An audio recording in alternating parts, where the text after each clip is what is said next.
My name is Carla Schusler, and I am the chair of the Board of Directors for the Chamber of Commerce.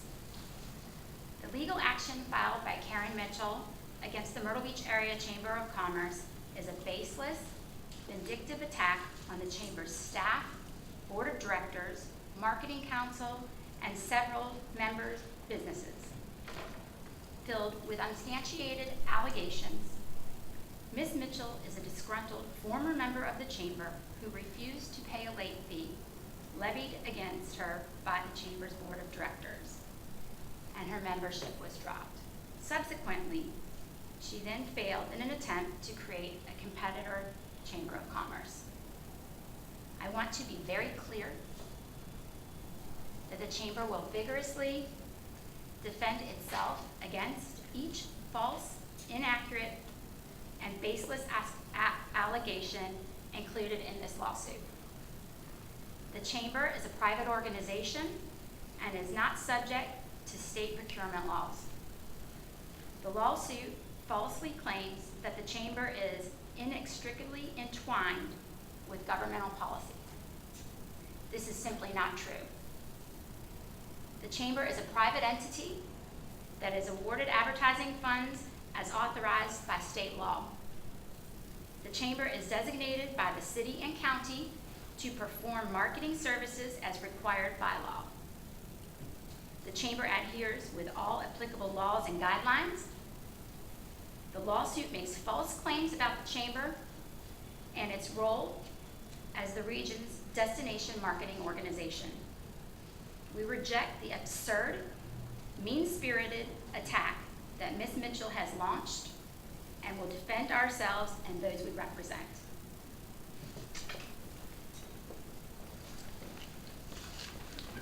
My name is Todd Setzer, immediate past chair of the Chamber, also a current board member. The Chamber meets or exceeds every requirement to manage the TDF and ATAX funds set forth by state law.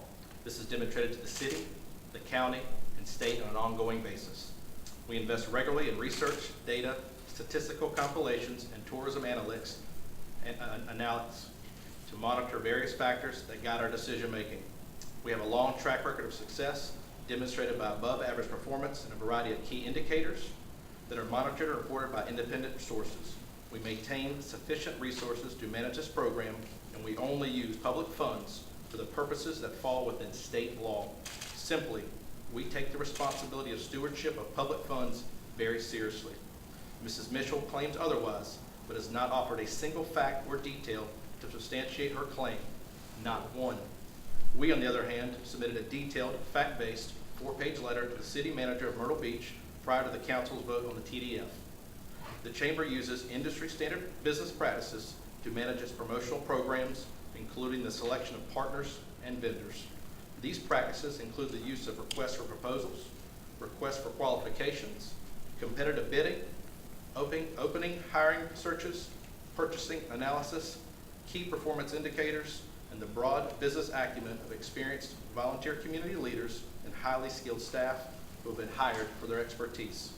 Ms. Mitchell falsely claims the Chamber redirects funds to businesses started and owned by its current and former employees solely for their connection to the Chamber, blatantly ignoring the competitive bidding process that has been used for dozens of contracts and service agreements. Mrs. Mitchell represents the use of advertising funds and ignores the Chamber's use of industry standard business practices. Mrs. Mitchell ignores the facts and the truth, alleging that local businesses were not allowed to compete for goods and services purchased by the Chamber. I'm Matt Klugman. I'm the chair of the Marketing Council for the Myrtle Beach Chamber. I'd like to address the businesses falsely attacked by Karen Mitchell in her lawsuit. Visibility and Conversions is a local business employing local residents. Through a competitive bidding and RFP process, this business was selected by the Board of Directors to manage the digital marketing accounts of the Chamber. The business is located at 11947 Grand Haven Drive, Suite North, Murrells Inlet, South Carolina, and has never opened in a storage shed, as Ms. Mitchell falsely states in her lawsuit. This business is owned by a former employee of the Chamber. However, at no time did this individual work as an employee of the Chamber and operate a business contracting with the Chamber. Ms. Mitchell is making false, baseless accusations against the Chamber, Visibility and Conversions, with a shocking disregard for the facts. Furthermore, Visibility and Conversions is the primary agency of record that manages our vast digital advertising and promotions campaign. In this modern era of marketing, digital advertising is the largest investment used to promote our #1 industry. While it's true that Visibility and Conversions receives very large amounts of marketing dollars for their efforts, nearly all of these funds are paid to companies such as Google, Yahoo, TripAdvisor, Facebook, and many others. The team at Visibility and Conversions is paid to manage these important investments. ComConnect is a local business employing local residents, which was selected by the Chamber Board of Directors through a competitive bidding process to manage the Chamber's CVB's call center. Since the inception of this contract, the company has broadened its roles and responsibilities, performing a variety of other duties related to out-of-market advertising and promotion. This business is owned by a former employee of the Chamber. However, at no time did this individual work as an employee of the Chamber and operate a business contracting with the Chamber. Ms. Mitchell is making false, baseless accusations against the Chamber and ComConnect with a shocking disregard for the facts. Miller Direct is a local business and member of the Chamber that was scrutinized through an extensive RFQ process. Miller Direct does not have contract with the Chamber.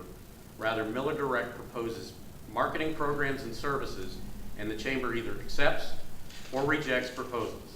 Furthermore, Miller Direct began working with the Chamber in 1996, and its owner, Jackie Miller, was never at any time an employee of the Chamber. Visual Destinations is a local business owned and operated by a local resident, which was selected by the Chamber Board of Directors through a competitive bidding process to manage the Visit Myrtle Beach website. This business is owned by a former employee of the Chamber. However, at no time did this individual work as an employee of the Chamber and operate a business contracting with the Chamber. Ms. Mitchell is making false, baseless accusations against the Chamber and Visual Destinations with a shocking disregard for the facts. Brandon Agency is a full-service ad agency that provides marketing service on an as-needed basis for the Chamber. Brandon Agency was selected through a competitive bidding process to manage advertising promotion for Myrtle Beach Golf Holiday. Scott Brandon has not served on our Chamber board for more than 20 years. Ms. Mitchell is making false, baseless accusations against the Chamber and Brandon Advertising with a shocking disregard for the facts. Fuel Interactive, LLC, provides a broad scope of advertising and promotion services for a wide array of local businesses. Fuel Interactive was selected through a competitive bidding process to manage digital advertising for Myrtle Beach Golf Holiday. Ms. Mitchell is making false, baseless accusations against the Chamber and Fuel Interactive. Wright Analytics, LLC, is a company that was formed by Jim Wright, who previously served as the Chamber Executive Vice President of Finance, but eventually resigned to locate to another state. After an extensive 14-month national search to fill its need for a business intelligence officer to head its research and analysis efforts, the Chamber contracted with Mr. Wright to perform these duties. Ms. Mitchell is making false, baseless accusations against the Chamber and Wright Analytics with a shocking disregard for the facts. Battle Strategies is a local company owned and operated by a local resident who previously worked for the Chamber.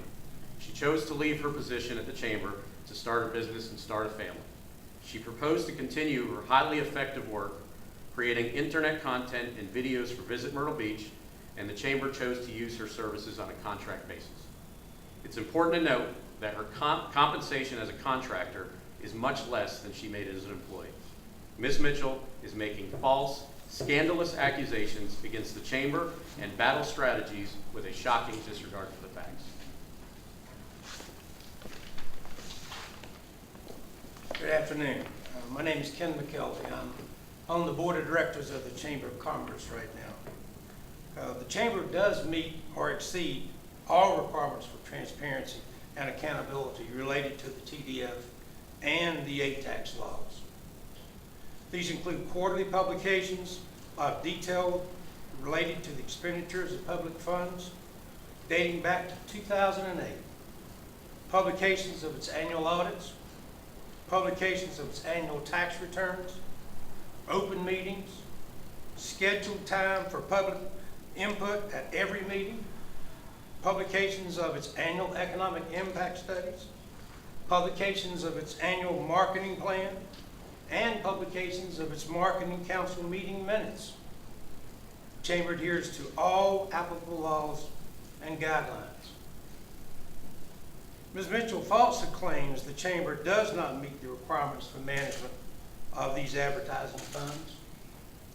Her accusations are baseless and demonstrate a blatant disregard for the facts and the content. If you look at the truth and the actual facts, you will find that the transparency and openness of this chamber is beyond reproach. Thank you.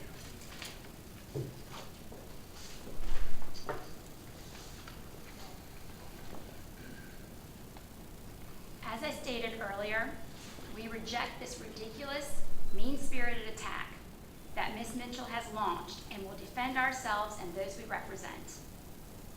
Furthermore, we are infuriated and insulted that a disgruntled former member of this chamber levied unsubstantiated allegations against the chamber, its staff, the board of directors, the marketing council, local businesses, and the employees that they represent, based on belief and information. The damaging characterizations that Ms. Mitchell makes of these companies and individuals are an attempt to humiliate the companies and individuals and cause them harm. It is obvious that she intends for those such characterizations to be repeated, which has unfortunately happened in recent news articles. The inflammatory language in this complaint is not only false, but also is being used in an attempt to damage the chamber and the companies she attacks. The language she has used is offensive and infuriating. Sadly, Ms. Mitchell does not base her allegations on facts, and her beliefs are incorrect. Had she simply asked these questions, we would have gladly answered them. But for whatever reasons and motives she and others may have, she leaves us no choice but to rebuke her false accusations in the court of law. The Chamber represents 2,800 businesses and employs 37 people, and relies heavily upon community volunteer leadership and stellar partners. We regret that the motives and character of the Chamber Board of Directors, Chamber leadership, Chamber staff, and the Chamber membership is being attacked by a disgruntled former member. The Chamber's Board of Directors and staff maintain a commitment to transparency and accountability. We have and will continue to follow applicable laws and guidelines. We use industry standards, business practices. We are good stewards of public and private funds. We are committed to promoting, protecting, and improving the Grand Strand and its business community. Again, let me be very clear, so there is no mistaking this. We will, the Chamber, fight every one of these allegations vigorously in the court of law, where we intend to prevail. Because Ms. Mitchell's lawsuit is built upon misinformation, rumor, innuendo, and baseless accusations. That's all we have, and you are welcome to join us as we go across the street and support the Myrtle Beach City Council when they make their historic vote. Carter, y'all taking questions? On extending the tourism development fee. No questions? No questions.